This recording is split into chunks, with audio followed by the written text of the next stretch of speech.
माशाअल्लाह ला हौला वला कुव्वता इल्ला बिल्लाहिल अलिय्यिल अज़ीम। औज़ु बिल्लाहि मिनश शैतानिर लईनिर रजीम। बिस्मिल्लाहिर रहमानिर रहीम। अल्हम्दुलिल्लाहि रब्बिल आलमीन वस्सलातु वस्सलाम अला अशरफिल अंबिया वल मुरसलीन बिल क़ासिम मुहम्मद वस्सलातु वस्सलामु अला अहले बैतिहि तय्यबीन अत्ताहिरीन अल मासूमीन अल मज़लूमीन अल मुंतजबीन अल मुंतखबीन। अम्मा बादु फ़क़द क़ाल अल्लाहु तआला व तबारक फ़ी किताबिहिल मुहकम व ख़िताबिहिल मुत्क़न व क़ौलुहु अहसन। बिस्मिल्लाहिर रहमानिर रहीम। व इज़ इब्तला इब्राहीम रब्बुहु बिकलिमातिन फ़अतम्महुन्ना क़ाल इन्नी जाइलुका लिन्नासि इमामा क़ाल व मिन ज़ुर्रियती क़ाल ला यनालु अहदिज़ ज़ालिमीन। सलावत भेजे मोहम्मद। हज़रात गिरामी क़दर, आपसे इल्तमास है कि थोड़ा थोड़ा आगे की तरफ आ जाएं। मतलब यहाँ से नहीं, पीछे से थोड़ा थोड़ा आगे की तरफ आ जाएं, तो बीच में जो गैप नज़र आ रहा है वो नज़र नहीं आएगा। थोड़ा थोड़ा आगे खिसकेंगे तो कुछ बात बनेगी। एक सलवात पढ़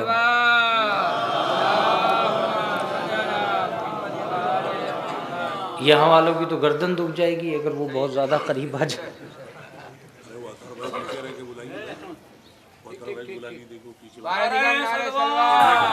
कौन से मोहत्तर?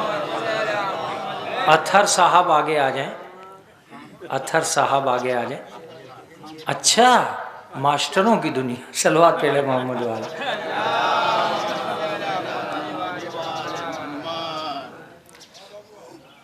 हज़रात गिरामी क़दर,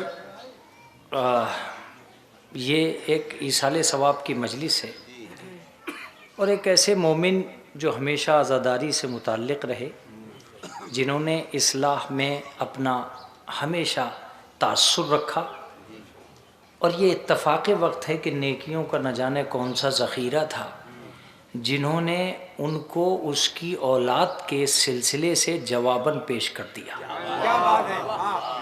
ज़ाहिर सी बात है, अगर नस्लों में मुखलिसाना अमल नहीं होता है तो इंसान को औलाद की शक्ल में बहुत ज़ीदा ज़ेब शख्सियतें नहीं मिलती। कहीं ना कहीं इखलास आपका काम आता है, तब जाके नस्लों में एक अच्छा एहसास पैदा हो जाता है।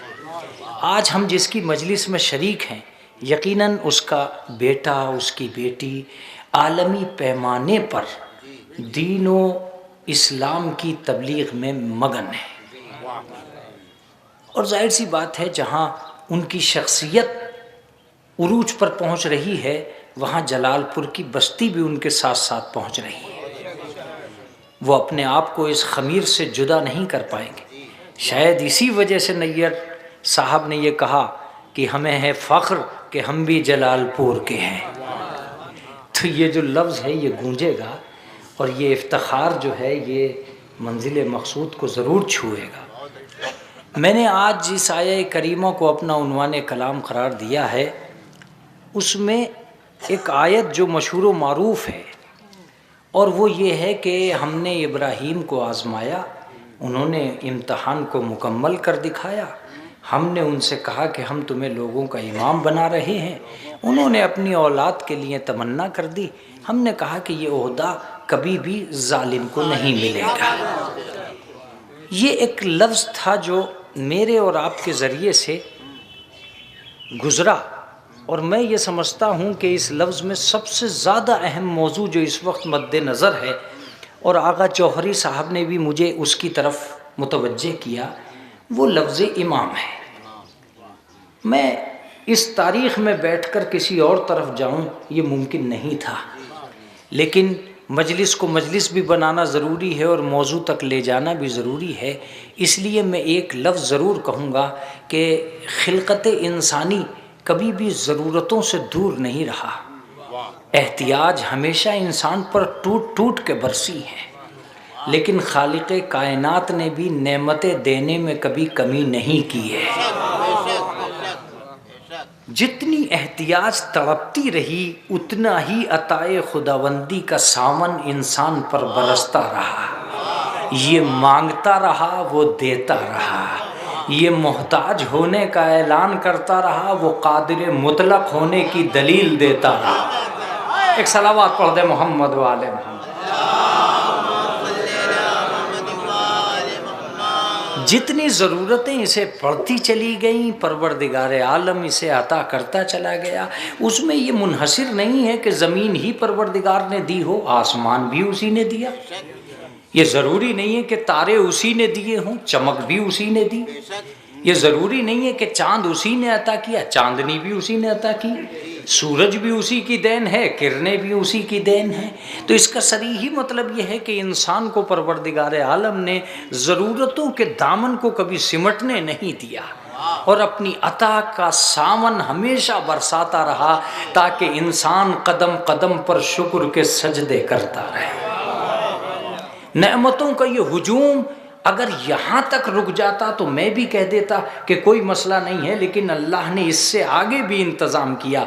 उसने ज़िंदगी भी दी और ज़िंदगी के बिताने का इंतज़ाम भी किया। मुतवज्जे रहिएगा, बहुत तवज्जो से दीजिएगा। जाहिर सी बात है, ये उसी ने कहा इन्ना अलैना लल हुदा व इन्ना लना वलल आखिरतो इन्ना लना अल आखिरतो वल ऊला। हम ही तुम्हारे लिए हिदायत का इंतज़ाम करेंगे। ये परवरदिगार आलम ही ने कहा इन्ना हदैना हुस्सबीला इम्मा शाकिरम व इम्मा कफूरा। हमने हिदायत के रास्ते खोल दिए हैं, तुम चाहे तो इनकार करके काफिर बन जाओ, चाहे तो शुक्र करके शाकिर बन जाओ। मुतवज्जे रहिएगा, एक इंसान को ज़िंदगी ही नहीं दी, ज़िंदगी के बिताने के तरीक़े भी दिए। ज़िंदगी को बिताने का मतलब हाथ भी उसने दिए, अंदाज़े दुआ भी उसी ने दिए, आंखें भी उसी ने बख्शी, नमूने तिलावत भी उसी ने अता किया। अब मैं इस चीज़ को ज़्यादा बढ़ाना नहीं चाहता, लेकिन हाँ मैं ये कह रहा हूँ कि अगर हयात इंसानी में हिदायत की बरसात न होती तो आदमी का नमूना जंगल का नमूना होता, इंसानियत सहरा की तरह होती, कोई तरतीब से पेड़ लगा हुआ दिखाई न देता। लेकिन बागिस्तान हयात को मुरत्तब करने के लिए हिदायत का इंतज़ाम किया। काश मेरा ये लफ्ज़ आप तक पहुँच जाता। आदमी की ज़िंदगी जंगल का नमूना न बन जाए, इसलिए अल्लाह ने उस पर हिदायत का निसाब कायम कर दिया। हिदायत को जब लफ्ज़ों के ज़रिए दिया तो कुरान नाम दे दिया, जब पैकर के ज़रिए दिया तो मासूम नाम दे दिया। जब लफ्ज़ों के ज़रिए ज़मीन पर उतारा तो कुरान नाम दे दिया, जब मासूम के ज़रिए उतारा तो जाहिर सी बात है। अब मैं थोड़ा सा तर्जुमा हिदायत का भी कर लूँ। हिदायत किसे कहते हैं? बेरब्त ज़िंदगी बेहिदायत है, मुरत्तब ज़िंदगी बाहिदायत है। मुतवज्जे रहिएगा, इंसान जब तक हैवान बनने के सिलसिले से करीब है वो हिदायत से दूर है। जब इंसान इंसानियत से करीब हो जाए तो वो हिदायत से आशना है। काश अब मेरे लफ्ज़ पहुंच जाएं। तबीयत की राहों पर चलना इंसानी ज़िंदगी का नमूना है, लेकिन शरीयत की राहों पर चलना हिदायत का नमूना है। अब एक लफ्ज़ सुनिए, जब तक हिदायत नहीं होती आदमी के पास पैकर रहता है, जब हिदायत होती है वही पैकर पैकरे सलीम बन जाता है। बहुत उम्दा लफ्ज़ था ये, वही पैकर पैकरे सलीम बन जाता है। जब तक हिदायत नहीं होती आदमी का दिल होता है, लेकिन जब हिदायत हो जाती है यही कल्ब कल्ब सलीम बन जाता है। मुतवज्जे रहिएगा, हिदायत से पहले इंसान है, हिदायत के बाद साहिब ईमान है। अगर आम हो तो साहिब ईमान है, ख़ास हो तो कुल्ले ईमान है। बहरहाल नज़्म हिदायत का होना ज़रूरी था। और अब यहाँ से लफ्ज़ शुरू होते हैं, जितनी जल्दी जल्दी हो सका मैं आपकी खिदमत करूँगा। अल्लाह ने नमूने निज़ाम इंसानी के लिए उन्हें ज़मीन पर उतार दिया जो आसमान के लायक थे।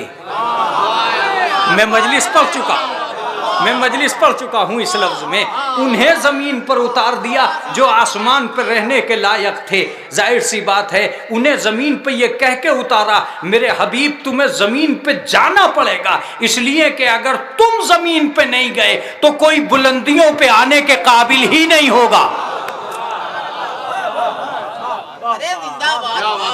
अगर तुम जमीन पे नहीं गए तो कोई बुलंदियों पे आने के काबिल नहीं होगा, लिहाजा इस इंसानी हिदायत के लिए तुम्हें जमीन पर जाना पड़ेगा ताकि इंसानियत बुलंदियों पे आना सीख जाए। शायद आपको यकीन नहीं आ रहा है, अगर यकीन नहीं आ रहा है तो मेरा लफ्ज सुनिए। इसीलिए रसूल ने सजदे में गिरे हुए इंसान की पुष्ट पे हाथ रख के कहा, अस्सलातु मेराजुल मोमिन। अब इंसान मेराज पे पहुंच गया, अब इंसान मेराज पे पहुंचा। जाहिर सी बात है नमाज ही वो तोहफा है जो मेराज से आया था, और नमाज ही वो तोहफा है जो मेराज पे लेके जा रहा है। मुतवज्जे रहिएगा, नमाज ही वो तोहफा है जो मेराज पे लेके जा रहा है। मैं कुछ नहीं कहना चाहता जलालपुर के मजमे से, मजलिस को एक बनाना चाहता हूं। जब उसके गिरे हुए का ये हाल है तो उसके उठे हुए का क्या हाल है। नज़्म इंसानी को हिदायत से आशना करने के लिए परवरदिगार आलम ने कहा, दुआएं मांग इहदिनस सिरातल मुस्तकीम, मुझे सीधे रास्ते पर गामजन रख। परवरदिगार आलम हिदायत की आरजुओं को महमेज करता रहा ताकि इंसानियत का कबीला हिदायत से ना आशना ना हो जाए। मैं बहुत जल्दी में हूँ ताकि अपनी मंजिल तक पहुँच जाऊँ। जाहिर सी बात है हिदायत के इस कबीले की दुनिया को जब पैकर की शक्ल में डाला तो पहली मंजिल का नाम नबूवत रखा, दूसरी मंजिल का नाम इमामत रखा। आज आप बोलेंगे, मैं बोलूं या ना बोलूं, लेकिन आप बोलेंगे चूंकि मौजू ही ऐसा है। मुतवज्जे रहिएगा अजीजों, आज तक जो बच्चों को बताया गया है वो और है, आज जो मैं पढ़ाने वाला हूं वो और है। दीन की इब्तदा को नबूवत कहते हैं, इंतहा को इमामत कहते हैं। तैयार हो जाइए ताकि मैं जुमला कहकर सांस ले सकूं। मुतवज्जे रहिएगा, दीन की इब्तदा को नबूवत कहते हैं, इंतहा को, आगाज का नाम नबूवत है, अंजाम का नाम, जो शुरू में आया वो नबी है, जो आखिर में आया वो इमाम है। मुतवज्जे रहिएगा, मुतवज्जे रहिएगा। अभी तक ये मजमा इसलिए नहीं समझ रहा है कि मैंने वो लफ्ज कहा ही नहीं है जिसे मैं समझाना चाहता हूं। आदम से लेकर गदीर तक नबूवत है और गदीर से लेकर कयामत तक इमामत है।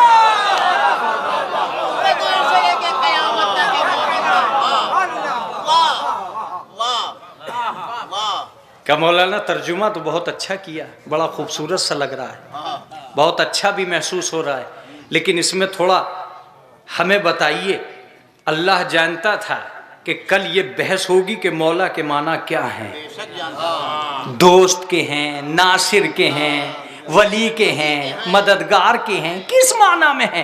कोई माना नहीं है। एक लफ्ज के माना है और एक हकीकत तारीख है। हकीकत तारीख गदीर में बस इतनी सी थी कि एक जिम्मेदार दूसरे को जिम्मेदारी दे रहा था। आपको जागना पड़ेगा। एक जिम्मेदार दूसरे को जिम्मेदारी दे रहा था, एक सरदार दूसरे को सरदारी दे रहा था।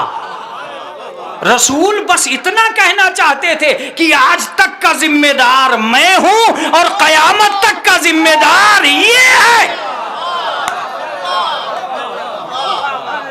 आज तक का जिम्मेदार मैं हूं और कयामत तक का जिम्मेदार ये है। वो जो उंगली उठी थी रसूल की कि आगे जाने वाले पीछे आ जाएं, पीछे रहने वाले आगे आ जाएं, ये उंगली नहीं थी, ये जमानों को इहाता करने वाला एक इशारा था।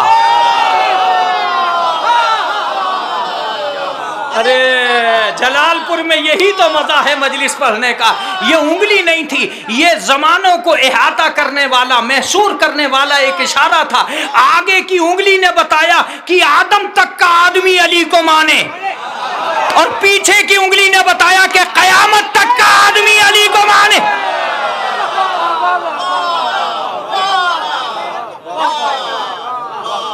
कयामत तक का आदमी अली को माने, इसलिए कि जो विलायत के दायरे से निकल गया, वो कहीं का नहीं रहेगा। लिहाजा ये मसला नहीं था, मसला बस सोचने के काबिल बात ये है ही नहीं कि क्या हो रहा था गदीर में। मैं तो आज तक में वे हैरत हूं कि उस दिन मिंबर पर तारीख ने 2 मौला एक मिंबर पे देखे। हाय हाय हाय हाय हाय हाय, क्या हसीन मजलिस है। 2 मौला एक मिंबर पे देखे, उसके बाद तो 2 मौलवी भी किसी मिंबर पे नजर नहीं आए।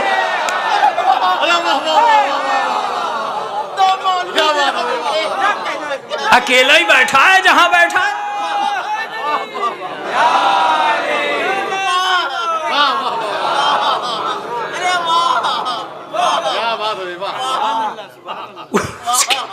उसके बाद तो कभी 2 मौलवी भी एक साथ मिंबर पर नजर नहीं आए, अकेले का ही कब्जा है। लेकिन ये कौन था जिसने 2 सरदार मिंबर को दिए, 2 जिम्मेदार मिंबर को दिए, 2 आदमी मिंबर को दिए, 2 मासूम मिंबर को दिए? ये कौन था? मैं ये कह सकता हूं कि अगर मिंबर पे आए थे तो एक को सरदार होना चाहिए। कानून बताऊं, कानून इस्मत ये है कि जो भी आखिर में आएगा वो सरदार बनेगा। इसीलिए पैगंबर चूंकि नबियों के आखिर में आए, लिहाजा सरदार नबूवत बने। अरे क्या बात है, क्या बात है। लिहाजा सरदार नबूवत बने। अगर यही कानून था तो फिर अली को भी सरदार नहीं होना चाहिए था, 12वें इमाम को सरदार इमामत होना चाहिए था। जो मासूम के आखिर में आए वही सरदार बनेगा। मगर क्या कहने, मैंने पूछा कि जब मासूमों के आखिर में आने वाला सरदार है तो ये पहली मंजिल पे अली क्यों सरदार है? का अली सरदार इसीलिए है कि अगर हम इसकी सरदारी को खत्म कर देते तो कानून टूट जाता, अबू तालिब की आगोश का वजन खत्म हो जाता। तवज्जो दीजिएगा, अबू तालिब की आगोश में 2 बच्चे पले हैं, एक को आखिर में सरदार बनाया है, एक को पहले ही सरदार बनाया। एक नबियों का सरदार है और एक इमामों का सरदार। मेरी मुराद ये भी नहीं है, मैं जल्दी जल्दी इमाम मूसा काजिम तक पहुंचना चाहता हूं, लिहाजा मैं आज एक अजीब लफ्ज का इस्तेमाल करूंगा जो मेरा बच्चा बच्चा उसे महसूस करेगा। फिर दुआ कीजिएगा कि मैं वापस पलट के यहीं आ जाऊं इमामत को लेकर। लेकिन नबियों का सिलसिला अल्लाह ने 1,24,000 पैगंबरों का सिलसिला रखा नबूवत में और 12 का सिलसिला रखा इमामत में। ये तो आपने मुझे बता ही दिया है और मैंने आपको बता दिया है कि जमाने तो 2 ही हैं, एक जमाना आदम से गदीर तक, एक जमाना गदीर से कयामत तक।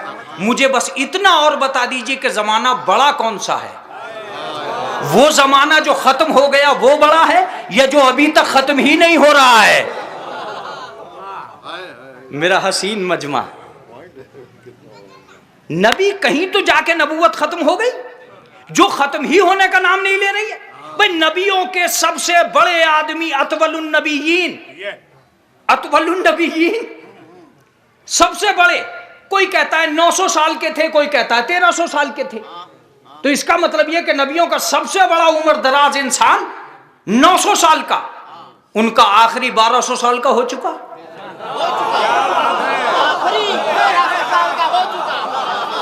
वो सिलसिला खत्म हो गया, ये तो खत्म होने का नाम ही नहीं ले रहा है। बल्कि मैं तो ये कहूंगा उनका न खत्म होना ही बेहतर है, इसलिए कि ये जमाना खत्म हो जाता अगर वो खत्म हो जाते। ये जमाना इसीलिए तो बाकी है कि इमाम जमाना बाकी है, वरना तो कोई सवाल ही नहीं था। लिहाजा अब एक लफ्ज जो आज की इस मजलिस को मजलिस बना सकता है और एक तालिबे इल्म की मेहनत को जलालपुर के अंदर कामयाब कर सकता है। मेरे अल्लाह, मैं तुझसे सवाल करता हूं, जहां तूने 1,24,000 पैदा कर दिए थे, अगर 1,24,000 12 कर देता तो हम पे कौन सी टेंशन थी? हमारी कौन सी शुगर बढ़ रही थी? तू 12 ना 1,75,000 कर देता, 75,000 कर देता। इमामों को भी तूने 12 ही में क्यों भेजा? 12,000 भेज देता।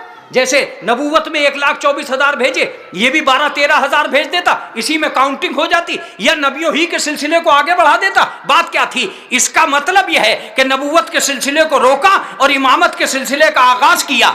जरूरत यह है कि दो जमाने हैं, एक वो जो खत्म हो गया और एक वो जो खत्म होने का नाम ही नहीं ले रहा है। अल्लाह ने न खत्म होने वाले जमाने के लिए जितना भरोसा 1 लाख पे किया है, खत्म होने वाले न खत्म होने वाले जमाने के लिए उससे ज्यादा भरोसा सिर्फ 12 पे किया है। देखिए, मैं इसे पूरी पावर से पहुंचाने वाला था, आप पहुंचे या नहीं पहुंचे, मैं इसे पूरी पावर से पहुंचाने वाला हूं। ये क्या हुआ कि जो जमाना खत्म हो गया उसमें 1,24,000 और जो जमाना खत्म ही नहीं होने वाला उसमें सिर्फ 12। इसका मतलब यह कि उनके 1 लाख, ये सिर्फ 12। मौलाना लफ्ज़ जरा संभाल के, अकीदे का मसला है, मैं भी संभाल रहा हूं और जहां तक संभाल सका वहां तक संभालूंगा। इसका मतलब यह है कि इनमें का एक एक उनके हजारों के बराबर है। अरे बात खत्म हो गई, बात ही खत्म हो गई। इनमें का एक एक उनके हजारों के बराबर है। अगर हजारों के बराबर नहीं होता तो यह सिलसिला ही नहीं होता। अब यह कैसे है कि हजारों के बराबर है, मैं बताता हूं। अगर तुम आदम को उसके इल्म में देखना चाहो, मूसा को ज़ुहद में देखना चाहो, ईसा को ज़ुहद में देखना चाहो, मूसा को हैबत में देखना चाहो, यूसुफ को जमाल में देखना चाहो, याकूब को सब्र में देखना चाहो, मोहम्मद को कमाल में देखना चाहो, तो तुम्हें चाहिए कि तुम एक अली को देखो। इसका मतलब यह है कि जितना कमाल उन सब में है उतना कमाल तन्हा अली में है। और जलालपुर में पढ़ने की बात यह है कि कमाल की बात यह है कि अली में नबियों के कमाल है, किसी नबी में अली का कोई कमाल नहीं है।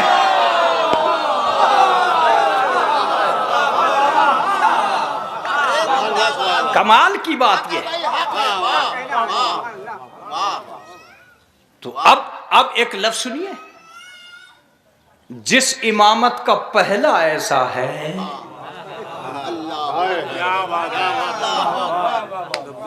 उस इमामत का आखिरी कैसा होगा। मेरा लफ्ज कमजोर पड़ गया है कमर सुल्तान। 11 इस्मतें मुजर्रब होकर जिसे विरासत में मिल जाए उसे इमामत कहा जाता है। आखिरी रहबर का मतलब 11 इस्मतें मुजर्रब होकर। नहीं नहीं नहीं, मेरा लफ्ज कमजोर पड़ रहा है। अली की जलालत भी इसी में है, हुसैन का सब्र भी इसी में है, मूसी काजिम का हिल्म भी इसी में है। 11 इस्मतों ने जिसे विरासत बख्शी है उसे आखिरी हुज्जत कहा जाता है। जिस दिन वो आएगा वो सिर्फ अपना कमाल नहीं लाएगा, वो 11 की विरासत लेकर आएगा। और यही वजह है जब पहला सिर्फ पहला होकर कामयाब हो गया तो वो आखिरी होकर कामयाब क्यों नहीं हो सकता। इसका मतलब यह है कि दुनियाए इंसानियत के अंदर अल्लाह ने एक इंतज़ाम नबूवत का किया और एक इंतज़ाम इमामत का किया। इसकी कुरानी दलील जो बहुत मशहूर है मैं भी पढ़ देता हूँ।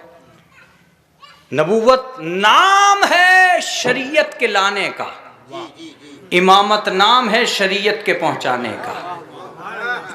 यौम नदउ कुल्ला उनासिम बिइमामिहिम, हम हर गिरोह को क़यामत के दिन उसके इमाम के साथ बुलाएंगे। मनूस वो होंगे जिनका कोई इमाम नहीं होगा, खुश नसीब वो होंगे जो उम्मत तो एक होगी इमाम 12 होंगे। खुश नसीब वो होंगे जो उम्मत एक होगी इमाम 12 होंगे। मैं बहुत ज्यादा देर आपकी खिदमत में नहीं रहना चाहता हूं, इसलिए मैं आज अपने बच्चों को बताता हूं कि इमाम खाली इमाम नहीं है, एक पावर का नाम है इमाम, एक ताकत का नाम है इमाम। कैसी ताकत है मौलाना? मैंने कहा इस लफ्ज में झांक कर देखो। एक लफ्ज निकल के आया इमाम। सऊदी अरब में एक लड़का काम कर रहा था, जैसे ही मैंने इमाम कहा उसने नीचे से कहा अमाम। मैंने कहा भाई तू इतना टकरा क्यों रहा है मुझसे? मैं कह रहा हूँ इमाम, तू कह रहा है अमाम। का मौलाना लफ्ज अमाम ही है, बदल के इमाम हुआ है। मैंने कहा छोड़ इस बात को कि अमाम है कि इमाम, मुझे ये बता इमाम कहते किसे? का इमाम नाम है आगे वाले का, जो भी आगे हो वो इमाम है। प्लीज मुतवज्जे हो जाइएगा, जो भी आगे हो वो इमाम है। मैं वो तर्जुमा करने वाला हूं जो हकीकत है। जो जिसके आगे हो उसी का इमाम है। बेदार हुए? बेदार हुए आप? जो जिसके आगे हो उसी का इमाम है। जमात के आगे है तो जमात का इमाम है, कायनात के आगे है तो कायनात का इमाम है। बात तो हो गई है, कायनात के आगे है तो कायनात का इमाम है, जमात के आगे है तो जमात का इमाम है। जमे रहिएगा इस लफ्ज पर, जो आगे हो वही इमाम है। इसका मतलब यह है कि किसी भी सिफत में अगर पीछे रह जाए तो इमाम नहीं है। अब मैं मजलिस पढ़ूंगा, जो इल्म में आगे हो वो इमाम है, जो इल्म में आगे हो वो इमाम है, जो सखावत में आगे हो वो इमाम है, जो इबादत में आगे हो वो इमाम है। हद ये हो जाए कि हक पीछे चलता हो वो आगे चलता।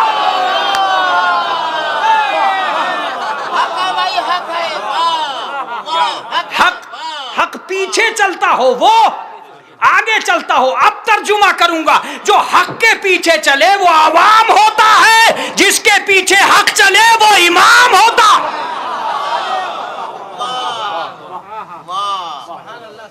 कभी भी ये कोशिश मत करना, ये कोशिश मत करना कि हम इमाम से आगे निकल जाए। नहीं, इमाम कहते ही उसे हैं जो आगे हो। कौन आगे है मौलाना? मैंने कहा भाई मैं ही तो नहीं जानता कौन आगे है, लेकिन अगर किसी को शौक है इमाम बनने का, शौक है, तो वो ये अथॉरिटी भी दिखलाए कि कायनात की एक एक चीज पर, कायनात की एक एक शय पर, कायनात की एक एक हकीकत पर उसका दस्ते इख्तियार पाया जाता है। अगर दस्ते इख्तियार कमजोर पड़ा तो ये मोहताजे कायनात कहलाएगा, मौलाए कायनात नहीं कहलाएगा। अरे क्या लफ्ज में फैसला हुआ है खुदा की कसम। ये मोहताजे कायनात कहलाएगा, मौलाए कायनात नहीं कहलाएगा। मौलाए कायनात होने के लिए जरूरी है कि दरख्त अपनी जगह हो, ऑर्डर दे दे तो जगह छोड़ दे। का मौलाना ये आपने क्या कहा कि जो जिसके आगे है वो इमाम है? मैंने कहा सुनो, अगर तुम मोहताज हो गए तो इमाम हो ही नहीं। अगर तुम मोहताज हुए किसी भी चीज के तो इमाम नहीं। का मौलाना दुनिया में सब मोहताज हैं। मैंने कहा मुझे बताओ कौन मोहताज है? मैं मोहताज नहीं हूं। का तुम भी मोहताज हो? तुम वक्त के मोहताज हो। मैंने कहा मैंने मान लिया कि वक्त मेरा इमाम है, लेकिन कभी वक्त से भी पूछो वो किसका मोहताज है। कभी वक्त से भी तो पूछो कि वो किसका इमाम है। आवाज आई वो सूरज का पाबंद है, वो सूरज का मोहताज है। मैंने कहा इसका मतलब ये कि सबका इमाम वक्त है, वक्त का इमाम सूरज है। अब अगर कोई ऐसा शख्स आ जाए जो सूरज को इशारे पर जला दे, देखिए मैं तो कह चुका था कि आज मैं मौजू नहीं छोड़ूंगा, चाहे मैं कितना ही पुराना क्यों ना हो जाऊं, लेकिन मैं मौजू नहीं छोड़ूंगा। जो वक्त को इशारे पर जला दे, इसका मतलब यह है कि करामत का नक्श जमाने के लिए सूरज नहीं पलटाया था, यह बताने के लिए पलटाया था कि यह मोहताजे कायनात है, हम मौलाए कायनात। यह बताने के लिए सूरज पलटाया था कि हम इमाम कायनात हैं, ये मामूम है, हमारे इशारे पे चला, इसलिए कि जो इशारे पे चला दे वही इमाम है। मैंने कहा ये कैसे पता चलेगा कि इशारे पे चलाता कौन है? तो 2 रकत का इमाम मेरे सामने आया, उसने नीयत की, सबने नीयत की, उसने रुकू किया, सब झुक गए, वो सजदे में सब गिर गए। अरे मैंने कहा इसका मतलब यह है कि जिसके इशारों पे जमात चले वो जमात का इमाम है, और जिसके इशारों पे कायनात चले, क्या जुमला है ये, क्या जुमला है ये। जिसके इशारों पे कायनात चले वो कायनात का इमाम है। हकीकत बात यही है कि ये जो इमामों ने कारनामे अंजाम दिए हैं कि पूरी कायनात को अपने इख्तियार से चलाया करते थे, ये बताने के लिए कि मोहताज कौन है, मुख्तार कौन है। मेरा मजमा चूंकि नहीं समझा है इसलिए समझाना मेरी जिम्मेदारी है। एक आदमी रूम से आया, उसने सवाल किया सितवत में आप, मेरे कुछ सवाल हैं उनका जवाब दे दीजिए, मैं समझ लूंगा कि आप असली हैं या नकली।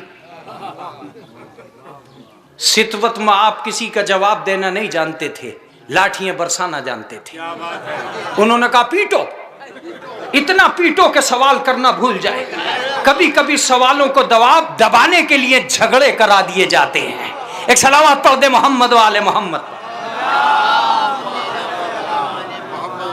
जब सरकारें सवाल से बचने लगती हैं, जब सरकारें सवाल से बचने लगती तो डंडे बरसने लगते हैं। पीटो जितना पीटा जा सके। वो पिटता रहा, सवाल अपनी जगह रहे। खींच के दरबार में लाया गया। क्या बात है, तुम बाज नहीं आओगे? कहा बिल्कुल नहीं। कहा ठीक है, इसको सजाए मौत दे दी जाए। है बतौर क्या कर सकती है सिवाय मौत के, इसलिए कि जो जालिम होते हैं वो जिंदगी देना नहीं जानते। जिंदगी मजलूम दिया करते हैं, जालिम कभी जिंदगी नहीं देते। जालिम सिर्फ सर काटना जानते हैं, सर कटाना नहीं जानते। शायद यही वजह थी कि करबला की जंग की दुनिया को जरूरत पड़ी, इसलिए कि सर काटने का नाम फातेह नहीं होता, सर कटाने का नाम फातेह होता है।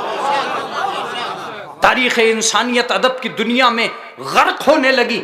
ये शख्स मजलूमाना कैफियत के साथ जख्मी हालत में अपने सवालों के जवाब मांगने लगा, मगर सितवत माब अपने तख्त पे बैठे हुक्म की जंजीर बड़ी करते चले गए। ये कर दिया जाए और वो कर दिया जाए। अचानक उसने कहा कि आखिरी ख्वाहिश भी तो पूछो।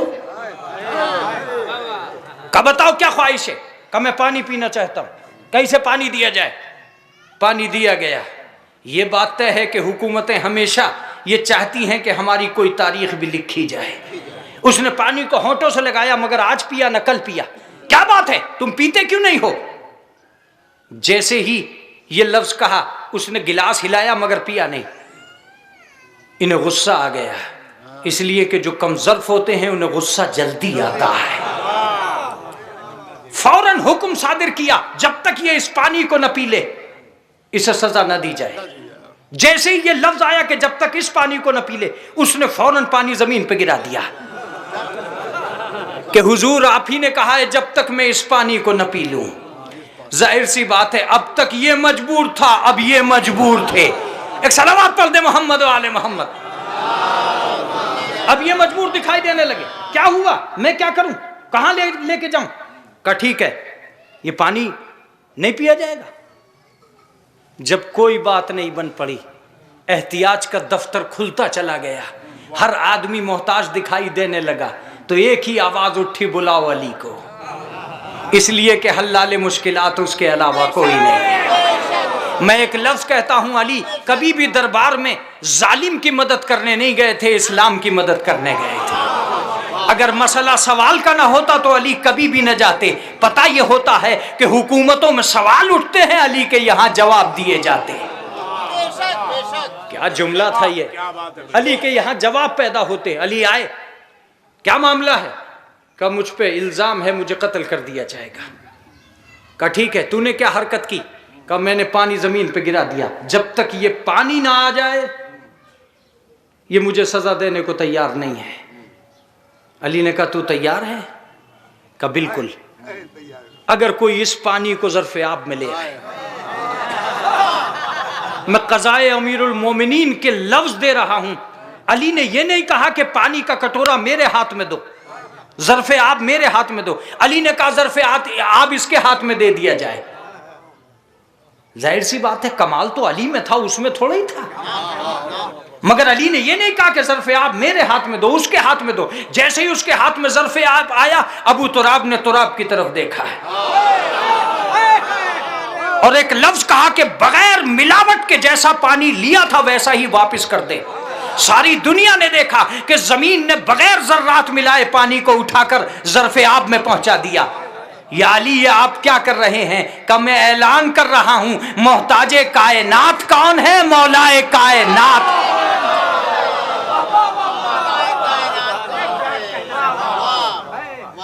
कौन था जो ले सकता था? शायद आप और मैं दोनों अकीदत में एक हो जाएंगे जब ये लफ्ज आएगा। उसने जैसे ही पानी को, उस पानी को जो जमीन पे गिरा हुआ था, ज़र्फ़े आब में दिया, अली की तरफ देखता रहा और सारा पानी पी गया। अली ने एक लफ्ज कहा कि कल तक तो पानी पीने में बड़ी देर कर रहा था, आज क्या हो गया कि पानी लिया और फौरन पी गया। का तलाश तो तुम्हारी ही थी, अब मरने में क्या रखा है? क्या जुमला है?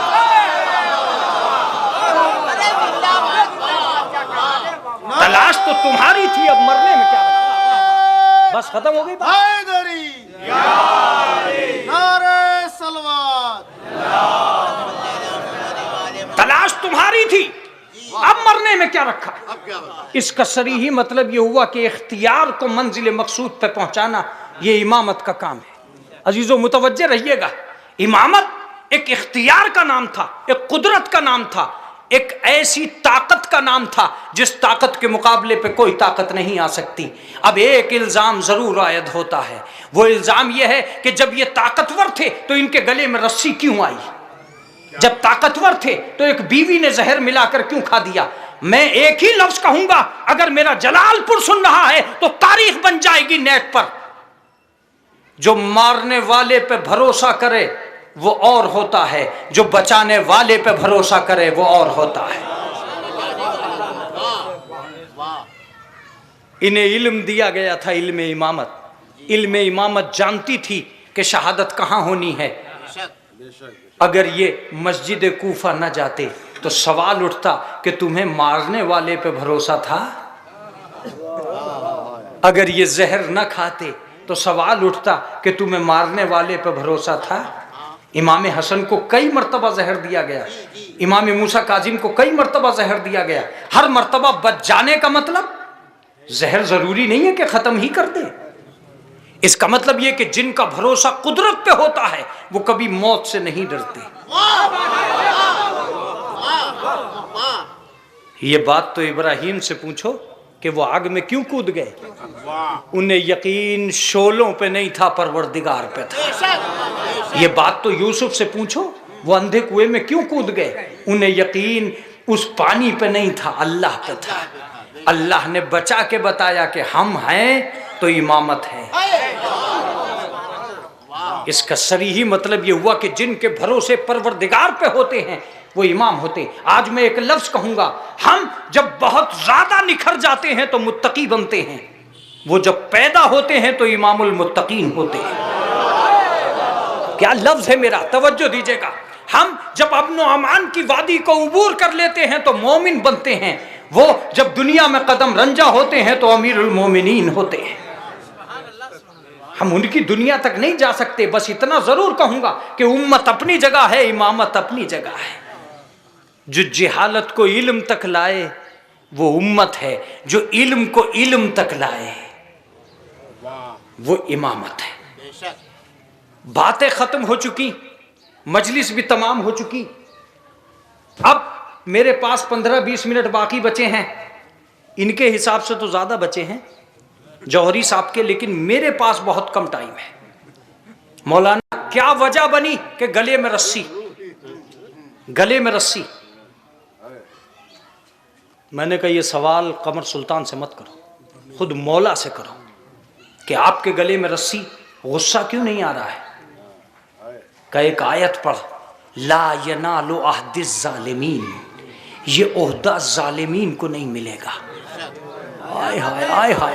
मजलिस तो हो चुकी है। जब अली के गले में रस्सी निकली तो 2 तारीखें लिखी गई, जालिम कौन है, मजलूम कौन है।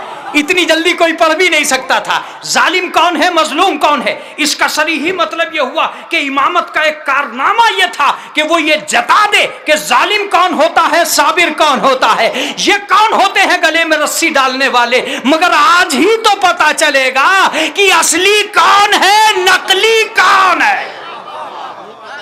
ये दावा कर रहे हैं खिलाफत का। शायद यही वजह थी कि कौन था जो हुसैन को घर से निकाल देता, मगर ये बताना मकसूद था कि जालिम कौन है, मजलूम कौन है। लिहाजा मक्के की मुनाफिक गलियों से इस्लाम के मुनाफिक लश्कर को खींचकर हुसैन करबला के मैदान में ले आए ताकि जुल्म बेनकाब हो जाए, जालिम बेनकाब हो जाए। अब तक जो तारीख के आंगन में अपनी सियहकारियों की बुनियाद पर छुपे पड़े थे, हुसैन ने सबके चेहरों से नकाब हटा दी। क्यों? इसलिए कि इमामत नाम है उस ताकत का मौलाना कहां से साबित करेंगे कि ये इमाम है। दलीलें तो बहुत हैं और मैं आगाए शेख सदूक अलैहिर्रहमा की बाबे हाशिर से भी ये साबित कर सकता हूं कि इस्मत के बाद इस्मत का नतीजा क्या होता है। कोई मासूम उस वक्त तक मासूम नहीं बनता जब उसके आगे और पीछे दो मासूम गवाही के लिए न हो। क्या बात है, काश में तुम तक पहुंच जाता। रसूल मासूम, उन्होंने गवाही दी कि अली इमाम है। हसन मासूम, उन्होंने तायीद कर दी कि अली इमाम है। मुतवज्जे रहिएगा। सातवें इमाम मासूम, छठे इमाम ने तायीद की कि ये मासूम है। आठवें इमाम ने यकीन दिलाया कि ये मासूम है। हर मासूम के पीछे दो मासूम। 11वें को 10वें ने बताया कि ये इमाम है। 12वें को 11वें ने बताया कि ये इमाम है। अब यहां मसला यह बन गया कि उसकी इमामत के लिए वो तो था जो उसको ये बता रहा था कि ये इमाम है, तायीद कौन करे? अल्लाह ने ईसा से कहा तुम्हें जिंदा रहना पड़ेगा। हाय हाय हाय हाय। खुदा की कसम, अगर इसे खिताबत में सुनाता, तो आधा घंटा लगाता, आधा घंटा। इसका मतलब यह है कि ईसा अपनी नबूवत की वजह से जिंदा नहीं है, तस्दीक इमामत की वजह से जिंदा।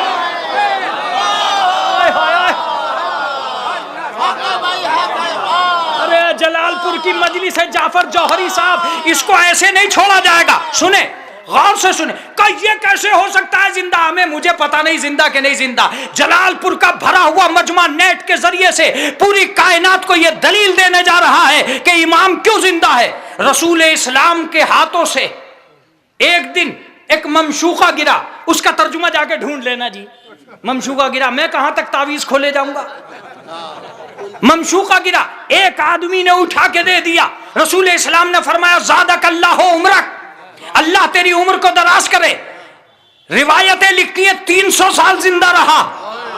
अजीब बात है, जो एक ममशूके का बोझ उठा ले, जब वो इतना जिंदा है तो जो पूरे इस्लाम का बोझ उठा ले। मुतवज्जे रहिएगा, आज इमामत पे आ गया हूं। मुतवज्जे रहिएगा, जो पूरे इस्लाम का बोझ उठा ले। रसूल इस्लाम ने कहा, ए जाबिर, तुम मेरे 5वें से मुलाकात करोगे। किसने कहा? रसूल ने। पहला गया, दूसरा गया, तीसरा गया, चौथा गया। जब 5वें का दौर आ गया तो अंधे हो गए, नाबीना हो गए। एक दिन मस्जिद से एक बच्चे को निकलते हुए देखा। देखते कहां से? महसूस किया, अंधे हो गए थे। कहा जाने वाले जरा आगे बढ़ो, 2 कदम पीछे हटो। जब 2-3 मर्तबा ऐसे ही कहा तो फौरन 5वें इमाम ने कहा, जाबिर सोच क्या रहे हो? वो अमानत हमें लौटा दो जो हमारे नाना ने तुम्हें दी है। अरे तवज्जो दीजिएगा, वो जो मजमे को एक करेगा। जब सलाम वाला इतना जिंदा है तो इस्लाम वाला लफ्ज है ये। एक सलवात पढ़े, मोहम्मद व आले मोहम्मद। 4:45 हुए हैं जौहरी साहब।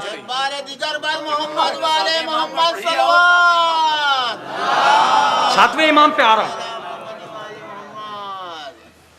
7वें इमाम पे थोड़ी सी देर के लिए आऊंगा, मसाइब पढ़ूंगा। कई दिन से मजलिसें हो रही, वो तो बच्चे रहिएगा थोड़ी सी देर के लिए। एक बुढ़िया हजरत अली के पास आई। देखिए, औरतें भी मजलिस में शरीक हैं और बड़ी तादाद में शरीक हैं। और अली से आके बोली, या अली, आप जैसा आपके बाद मिले, इसकी कोई अलामत?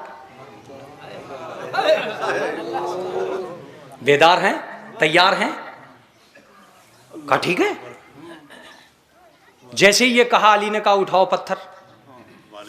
उसने पत्थर उठाया, हजरत अली के हाथ पर रखा।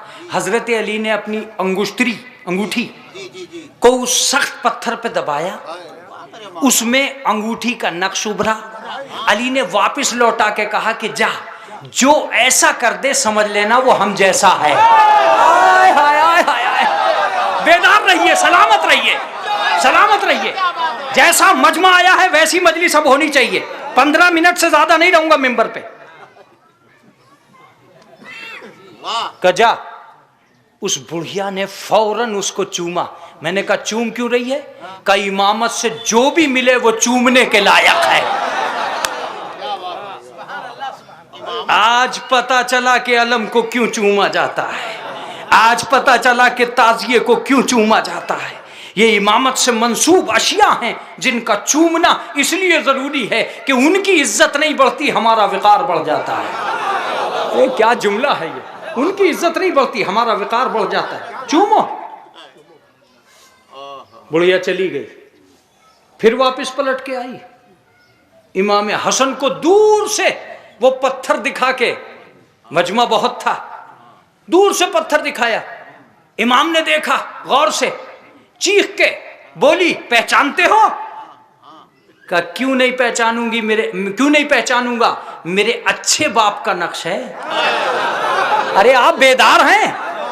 का क्या कहना चाहते हो? का लोग तो अपने बुरे बापों का नक्श नहीं भूल रहे, मैं अच्छे बाप का नक्श भूल जाऊंगा? का ये लो। आई और आने के बाद में इमाम हसन के हाथों पे पत्थर रखा और पत्थर रख के कहा कि अगर तुम वही हो तो वही करके दिखलाओ जो पहले ने किया था। अगर आप चुप हो गए तो मैं भी चुप हो जाऊंगा। इमाम ने पत्थर को हाथ पे रखा और अपना हाथ उठाया। जैसे ही हाथ उठा वो सजदे में गिर गई। इमाम ने पूछा अभी से सजदे में? कहा मैं समझ गई तू वही है जो पहला था। आप बेदार हैं माशाल्लाह। तू वही है जो पहला था। का क्या मतलब? का हाथ वैसे ही उठा है जैसा पहले का। अब अगर मैं कह रहा हूं आपसे कि अगर मैं किताब भी लिखता तो इससे अच्छा मैटर नहीं लिख सकता था जो लफ्ज आ रहा है। इमाम ने नक्श किया पत्थर पर और उस बुढ़िया को देख के कहा कि नौक पलक देख ले, लकीरें देख ले, कलमा देख ले, लाइनें देख ले, कुछ बदला तो नहीं है? अल्लाह अल्लाह, ऐसी हैरत, ये सन्नाटा, कुछ बदला तो नहीं है? बुढ़िया ने चारों तरफ से देख के एक ही लफ्ज का कि वही नक्श है जो पहले का था। तो जाके उम्मत से कह देना जब हम पत्थर का नक्श नहीं बदलने दे रहे हैं तो शरीयत का नक्शा क्या बदलने देंगे? अरे मेरा जुमला समाप्त फरमाइए।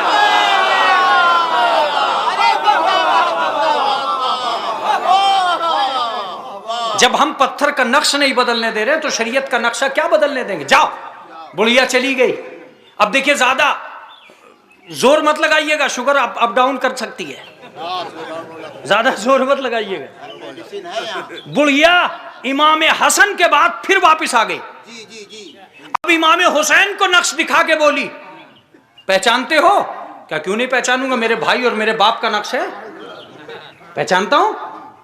का तो ये लो दिखलाओ कि तुम वही हो जो पहले थे। इमाम ने अपने हाथ पे रखा। अगर तुम बेदार रहे तो एक जाकिर की मेहनत नहीं जिंदगी इस लफ्ज में है जो आ रहा है, मुतवज्जे रहिएगा। जिंदगी एक जाकिर की इस लफ्ज में है। अगर आप तक पहुंच गया ये जुमला, मौला ने उसे हाथ पर रख के कहा कि क्या इसे कहीं और भी ले गई? कहा अगर न ले जाती तो पता कैसे चलता था असली कौन है नकली कौन है? जरा बेदार होकर का ले गई तो क्या हुआ? मैं कह रहा हूं कि अगर तारीखें भी आ जाएं तो इस लफ्ज पर कुर्बान होंगी, इसलिए कि ये तारीख ही है, लफ्ज नहीं है। मौला से वो बुढ़िया कहती है कि दो काम हुए। का वो क्या हुआ? का अपना नक्श जमाना चाहते थे, जम ना सका। तुम्हारा मिटाना चाहते थे, मिट ना सका। अल्लाहु अकबर, अल्लाहु अकबर। जम नहीं सका, तुम्हारा नक्श मिटाना चाहते थे, मिट नहीं सका। 40 अंगूठियां दी, आयत नहीं आई। बेदार भी होंगे कि नहीं होंगे? 40 अंगूठियां आई, अंगूठे 40 अंगूठियां दी, आयत नहीं आई। अब कह दिया रिवायत ही बेकार है। अब रिवायत में शक। अपना नक्श जमाना चाहते थे, जम ना सका। क्या बात है? दूसरों का मिटाना चाहते थे, मिट ना सका। अपने मकबरे बनाए, फातिमा की कब्र गिरा दी, अपना नक्श जमाना चाहा, दूसरे का मिटाना चाहा। फातिमा ने कहा क्या मिटाया? दीवार गिरा के सोच रहे हो कि तुमने मिटा दिया? कुछ भी नहीं मिटाया। मैं जब आई थी मैंने इसे जन्नत बनाया था, तुमने लफ्ज़े जन्नत नहीं हटाया। हाय हाय हाय हाय। अरे आप बेदार तो हैं? अगर पूरा नजफ गिर गया अशरफ अपनी जगह रहेगा, अगर सारी करबला खत्म हो गई मोहल्ला अपनी जगह रहेगा। आय हाय हाय हाय हाय। मैं लफ्ज कहने जा रहा हूं, हमने जात पैदा नहीं की है, सिफात पैदा किए हैं। क्या लफ्ज था ये? क्या चलो बुढ़िया ने कहा कि वाकईन आप ही हैं। चली गई। अब इतनी बुढ़िया हो गई कि चलना दुश्वार, कमर पे हाथ रखे हुए कमान की शक्ल बनाए मस्जिद के दरवाजे पे आकर खड़ी हो गई। क्या देखा कि एक आदमी है जो सजदे पर सजदा कर रहा है। सैयदुस साजिदीन, इबादतों का खूगर ज़ैनुल आबिदीन, तस्बीह है कि टूटने का नाम नहीं लेती, जिक्र खुदा है कि कम होने का नाम नहीं लेता। मस्जिद के दरवाजे पे कमर पे हाथ रख के बोली, मेरे माबूद मैं तो सुबूत इमामत में तेरे घर तक आ गई थी, मगर मैं क्या करूं कि उसकी इबादत में झोल आने को तैयार ही नहीं है। ये कह के वापिस पलटना चाहती थी कि हालत रुकू से वही उंगली उठी जो पहले दिन अली की उठी थी। अरे आप बेदार हैं तो मजलिस होगी। उंगली का उठना था कि मस्जिद की गिरती हुई दीवार सीधी हो गई, जर्राते मस्जिद इकट्ठा हो गए, बुढ़िया जवान हो गई। अब कभी अपनी जवानी को देखती थी, कभी दीवार को देखती थी, कभी पत्थरों को देखती थी। अभी हैरत की दुनिया ही में थी कि अचानक एक आवाज आई, ला वो पत्थर जिस पे हमारे आबा व अजदाद की मोहर है। का पत्थर बाद में दूंगी, पहले ये बताओ ये उंगली क्या थी? का गैर मुअय्यन थी? का क्या मतलब? का पत्थर समझे हमें हुक्म हुआ है, दीवार समझी हमें हुक्म हुआ है, जवानी समझी मुझे हुक्म हुआ है।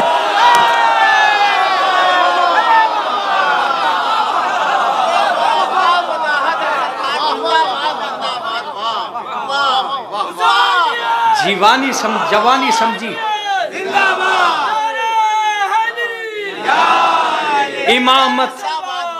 इमामत अपने कुव्वत इख्तियार की दुनिया में कमाल बरसाती रही और इमामत ये बताती रही। इमाम ने फरमाया तुझे जवान करना जरूरी था, क्या बात है, इसलिए कि तू सुबूत इमामत फराहम करती है। अजीब बात है, जिसके पास सुबूत हैं जब वो बार बार जवान हो सकती है, क्या बात है, तो जिसके पास इख्तियारात हैं।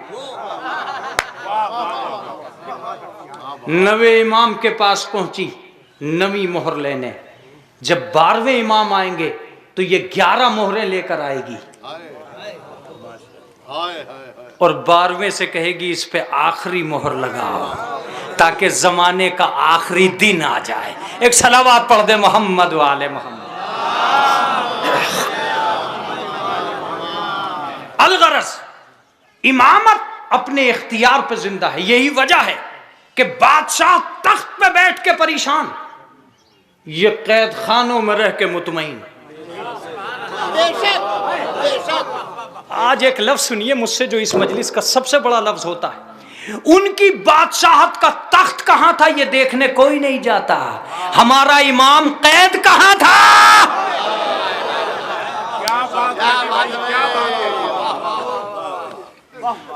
जिंदगी भर जो मुजरिम बनाते रहे इमामों को, वो खुद मुजरिम बन गए। तारीख ने ऐसे किरदार दिखलाए। लिहाजा हारून रशीद कहता है ईसा से, ईसा जुलूदी जिसने इमाम को कत्ल करने से इनकार कर दिया था, 7वें इमाम को, कहता है कि इमाम के पास एक औरत को भेजो जो तवाइफ हो और इमाम के किरदार पर धब्बे लगाओ।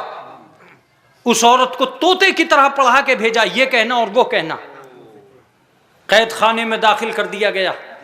कैद खाने में बहुत देर तक वो तलाश करती रही, जिसके लिए मुझे भेजा गया है वो कौन है। अचानक उसने देखा कि एक गोशे में एक कपड़ा है जो हिल रहा है। उसने कपड़े को खींचा, अब जो देखा तो कमर इमामत तुलू हुआ। जैसे ही उसने देखा कि एक नूर है जो चारों तरफ फैल रहा है, वो सुभान रब्बियल आला व बिहम्दिही कहता है, तो दरो दीवार से लब्बैक या सैयदी व मौलाई की आवाजें आ जाती, उसके जवाब आते हैं दीवारों से। 4 दिन तक मुस्तकिल उस कैद खाने में रही। फजाइल की सबसे बड़ी दुनिया है जो मैं आप तक पेश कर रहा हूं। 4 दिन के बाद उसको बुलाया गया, दरबार सजाया गया, पब्लिक ही पब्लिक। जब वो दरबार में आई, तवाइफ थी मशहूर, उससे कहा गया बताओ तुमने क्या देखा।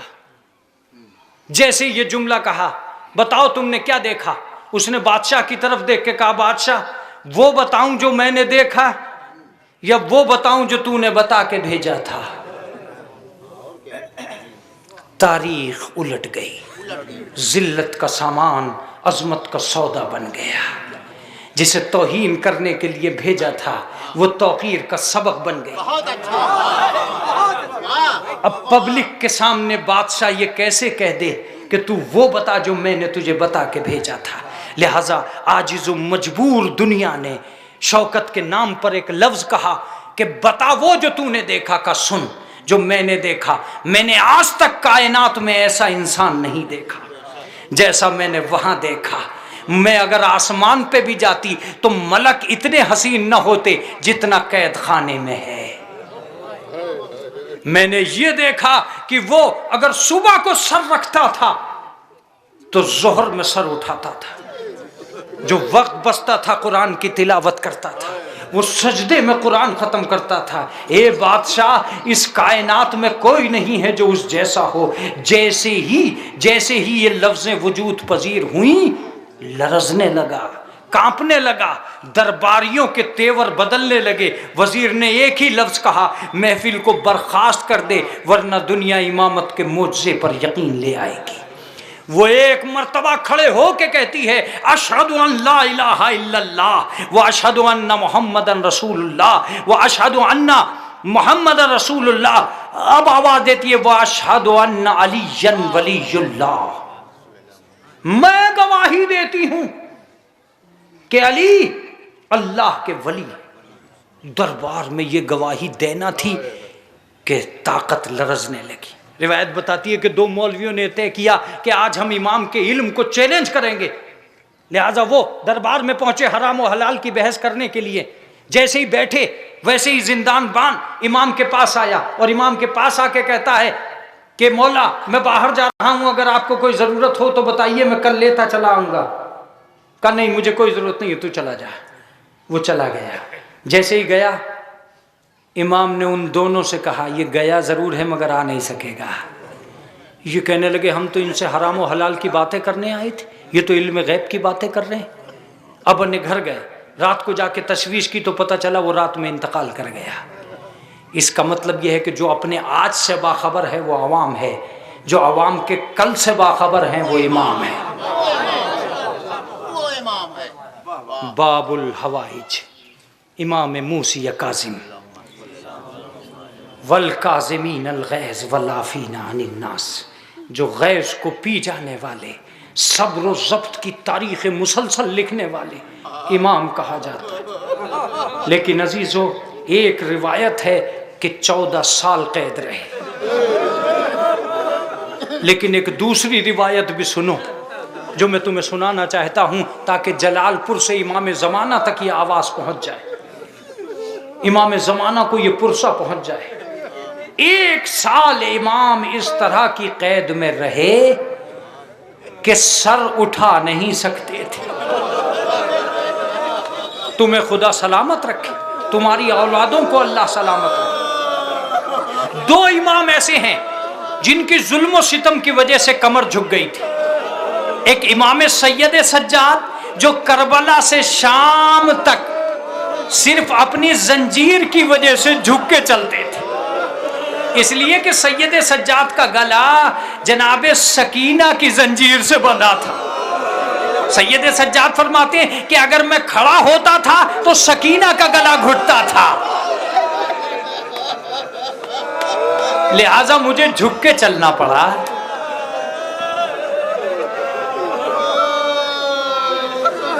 अजीजों, मैं आज अपनी इस मजलिस के मुकदमे के तौर पर एक लफ्ज आपको पहुंचाऊंगा और एक लफ्ज आपको बताऊंगा।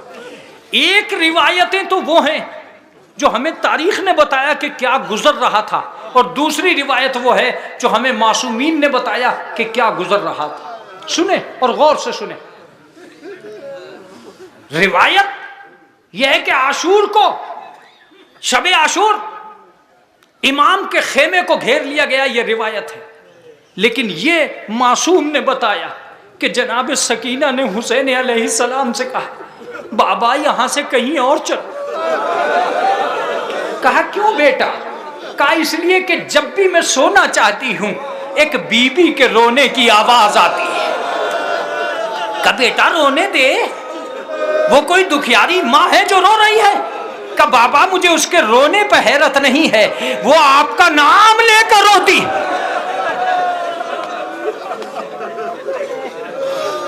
ये हमें मासूमीन ने बताया। दूसरी रिवायत, आशूर की शब जब जनाब इमाम हुसैन जनाब ज़ैनब से मिलने गए तो जनाब ज़ैनब ने अपने भाई के गले में बाहें डाल दी और बाहें डाल के कहा कि भाई मुझे पता चल गया है कि अब तू जिंदा नहीं बचेगा।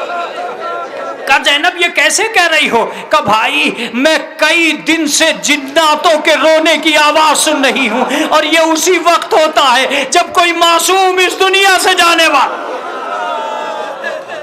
अल्लाहु अकबर।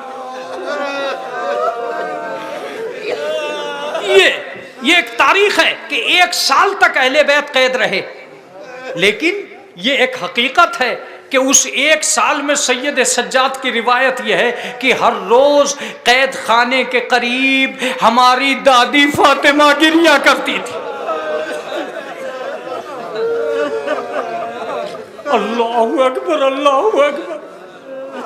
मैं आपसे ये नहीं कहता कि आज का दिन करबला से बड़ा हो सकता है, लेकिन मैं इतना जरूर कहूंगा कि कभी करबला को और आज के दिन को देखोगे तो तुम्हें 2 चीजें नजर आएंगी जो तुम्हें घर तक रुलाएंगी।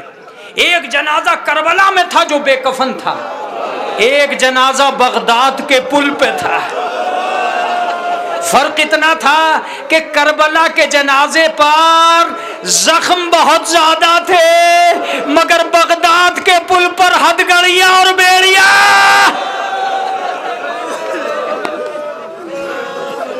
सलाम हो मेरे उस इमाम पर, सलाम हो मेरे उस मासूम पर जिसका जनाजा बगदाद के पुल पर रखा गया था। जलालपुर के सामईन और जलालपुर के सुनने वालों, अगर तुम्हें रोना है तो इस बात पे रोना, तकरीबन 1 शब गुजर रही थी और एक दिन गुजरा था, एक दिन गुजरा था।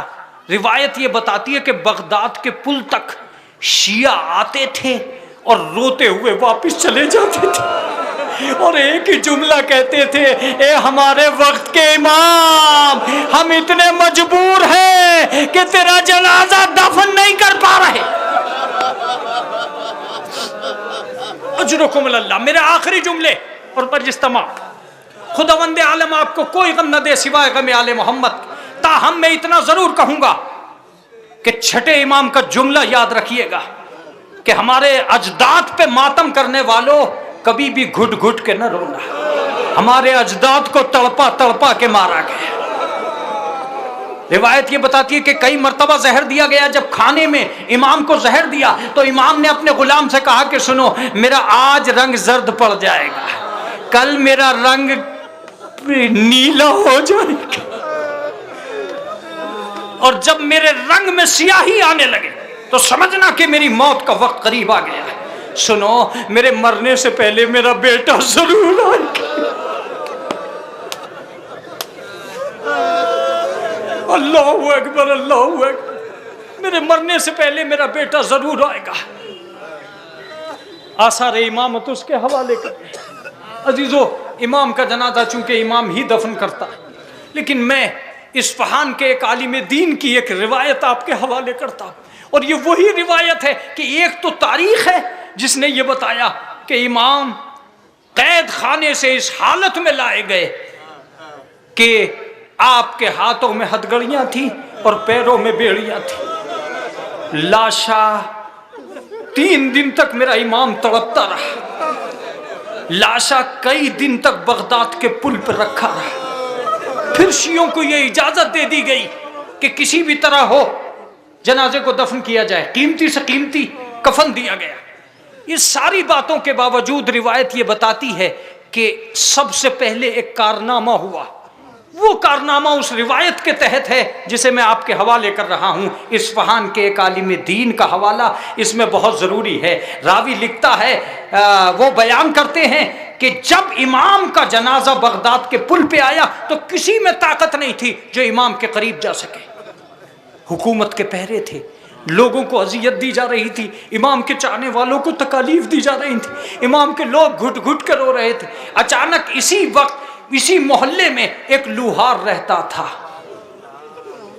उसका वाकया बयान किया जाता है। उसके खानदान वालों ने बयान किया कि रात के वक्त, रात की तारीकी में मेरे दरवाजे पे किसी ने दस्तक दी। दस्तक का देना था कि मैंने सोचा कि सुबह के 4 बजने वाले, अब कौन है जो मेरे दरवाजे पे आया। तो मैंने क्या देखा कि एक नकाब पोश बीबी है जो मेरे दरवाजे पे खड़ी। मैं समझा कि कोई परेशान हाल मोमिना। मैंने कहा, बीबी इस रात में मुझसे क्या काम आ पड़ा है? का जो काम है क्या तुम करने को तैयार होंगे? का बिल्कुल तैयार करूंगा। का ये बताओ कि तुम रसूल से मोहब्बत करते हो कि नहीं करते? का मैं रसूल से मोहब्बत करता हूँ। का ये बताओ कि तुम्हें आले रसूल से भी रग़बत है या नहीं है? का मुझे आले रसूल से भी रग़बत है। का अगर आले रसूल से रग़बत है तो सुनो, एक काम आ पड़ा है जो तुम्हें करना है। का बीबी जरूर बताओ क्या काम है? का सुनो, एक जनाजा है जो बगदाद के पुल पर रखा है, तुम्हें जाके उसकी बेड़ियां काटनी है, तुम्हें जाके उसकी हथकड़ियां काटनी है। बस इतना सुनना था कि वो जमीन पर बैठ गया। आवाज दी, बीबी अरे वो जनाजा, वो तो एक कैदी का जनाजा है। बस इतना कहना था कि बीबी ने कहा कि वो कैदी फातिमा का बेटा है।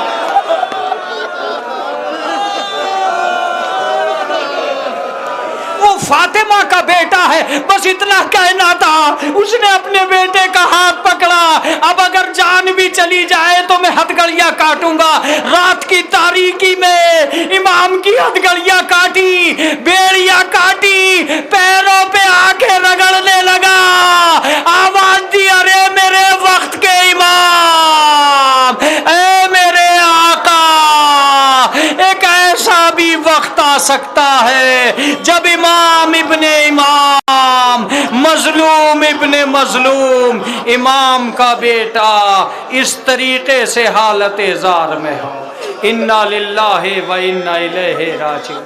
रिज़म बिक़ज़ाइही व तस्लीमन लिअम्रिही सयअलमुल लज़ीना ज़लमू यमुनक़लिबुन यनक़लिबून। इलाही बेहक़्क़िज़ ज़हरा व अबीहा व बालिहा व बनीहा। परवरदिगार आलम जो हाजिर मजलिस से इनके उक़्दे मुश्किल को हल कर दे, हमारी मुरादों को बरलाना, हमें ज़्यादा से ज़्यादा तौफ़ीक़ात देना कि हम नेकियां अंजाम दे सकें, हमारी मोहब्बत अहले बैत को कबूल फरमाना, इसमें दिन दूनी रात चौगनी तरक्की इनायत फरमाना। 1 मरतबा सूरह हमद और 3 मरतबा सूरह इखलास पढ़कर अलहाज मास्टर रज़ादार हुसैन करबलाई मरहूम इब्ने जनाब रफ़ीक हुसैन करबलाई मरहूम की रूह को इसाले सवाब फरमा।